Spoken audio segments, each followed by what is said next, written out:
Yaqında TikTok orqali Uyg'ur diyaridan tarqalgan isim ko'rinishlarida janubdagi har qaysi noyalardan Uyg'urlarning avtobus va poyezdlar bilan turkumlab o'tkalayotganligi oshkorlanmoqda. Bu isim ko'rinishlari bir tarafdan xalqaro taratqularning diqqatini cheksa, yana bir tarafdan muhojiratga Uyg'urlarning andisini kuchaytmoqda.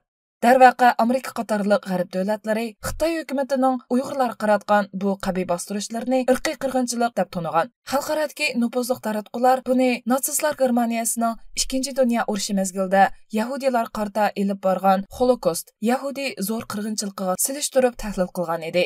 Yaqında Amerika hukumati Uyg'ur avtonom rayonidagi Chinchongu qatorliq 4 nafar yuqori darajalik Xitoy amaldoriga yer shari Magnitsky kishilik huquq qonunini qo'llanib jazo yurgizdi.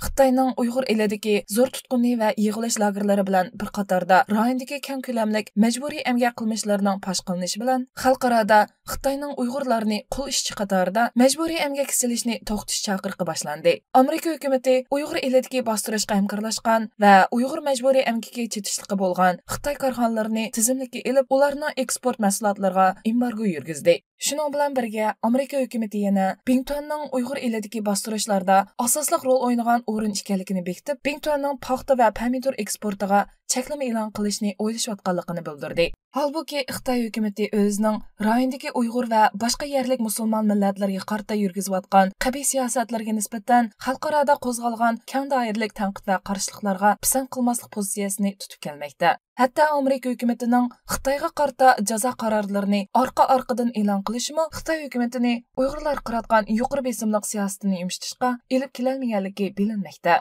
Bu hol navbatda muhojiratga Uyg'urlarda kuchli ta'xirsizlik tuyg'usi paydo qilib, ularning vatan va millatning taqdiriga bo'lgan andishlarini kuchaytmoqda.